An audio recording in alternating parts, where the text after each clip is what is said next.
Okay, if you have a problem where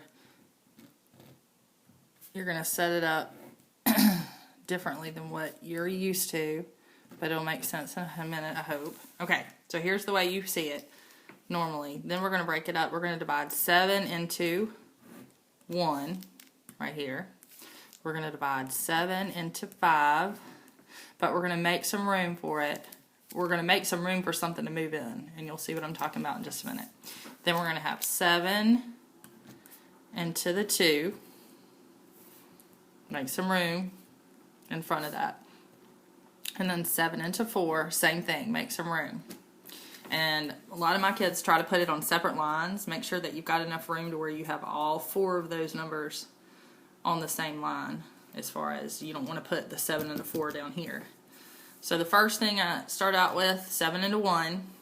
I got 2 things going on. Some of my kids need to maybe make one line. And then I say, okay, how many times can you circle 7 of these lines? Well, you can, because there's only 1.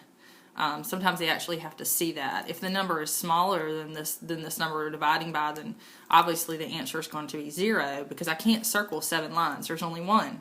There would have to be at least 7 for me to circle one group of 7, and since there's less than 7, the answer is 0. So then we're going to multiply those 2 numbers out. 7 times 0, we're going to write our answer underneath. 7 times 0 equals 0.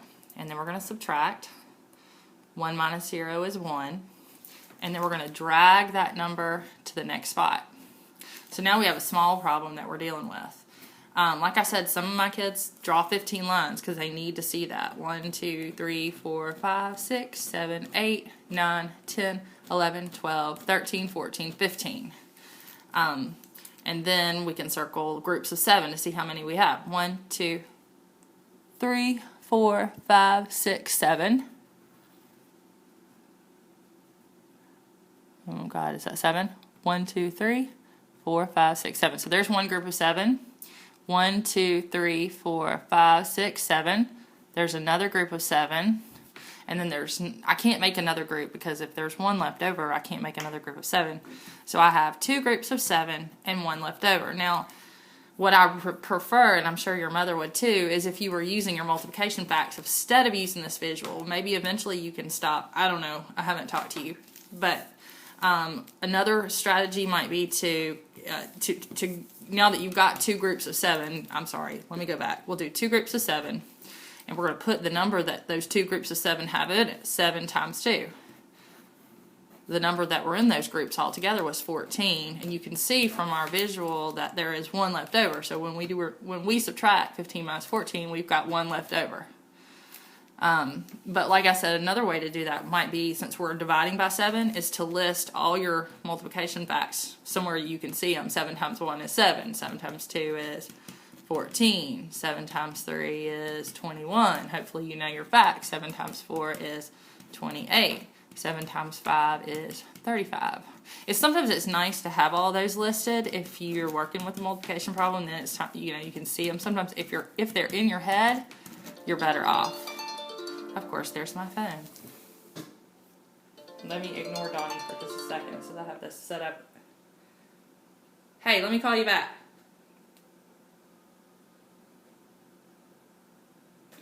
Okay. Okay, so going back to what we're doing. I'm dragging that leftover, the remainder, over to the next spot where I told you needed to make space to move something in. So now we got another small problem that we're dealing with. 7 into 12. Now you could go back to doing your lines and finding out how many groups there are in 12, how many times you could circle 7. Or you could look at your multiplication facts that you've listed, or hopefully they're in your head, and say, well, how many groups of 7 are there in 12? Well, we know that we can find that we can't go over 12. It has to either be right on the number, or it can be less than the number. So 7 times 1 is 7, so there's one group of 7 and 12. Is there 2 groups? Well, 7 times 2 is 14. Well, 14 is bigger than the number we're dividing by. It's 12. So if 14 is too big, we're going to have to move back. There's only one group of 7. And like I said, do your visual if that doesn't make sense to you. There's one group of 7. We'll multiply it out. We're going to write our answer underneath. 7 times 1 is 7. We subtract. We've got 5 left over. I'm going to drag over the number to the next spot. Now we're doing 7 into 54. Now this is where it gets crazy if you were trying to do these lines. And like I said, that would be your last resort. But you know what you want to do is think about your multiplication backs. Where are we on this? 7 times 1. Well, we know 7. There's much more than that. We want to get to as close to 54 without going over. 49 seems like it might be right, but let's try 7 times 8. I didn't write that down. 7 times 8 equals 56. Well, 56 is bigger than 54. So if that is true, we can't deal with 56. That's bigger. And we know we can't subtract a bigger number from a smaller number, so we're going to have to back up.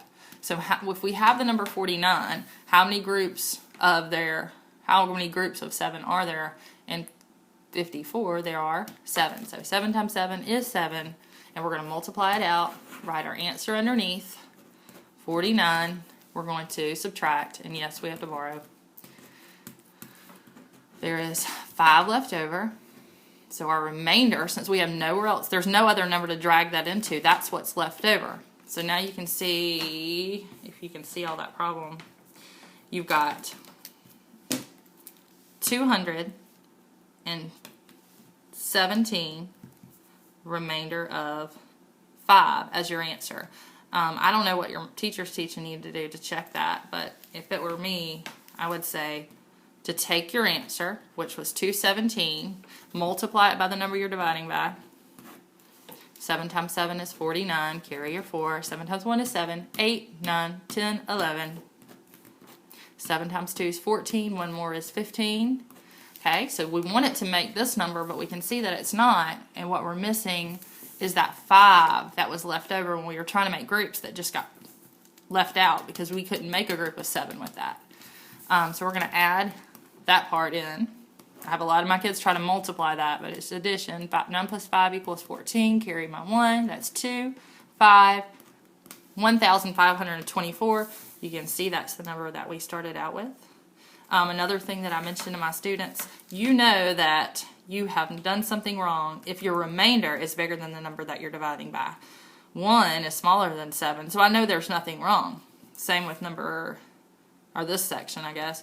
1 is my remainder. It's smaller than 7. 5 is smaller than 7. 5 is smaller than 7. Same, well, right here, 5 is smaller than 7. So if your remainder is ever bigger than this number that you're dividing by, you know that you've not maybe gone up high enough.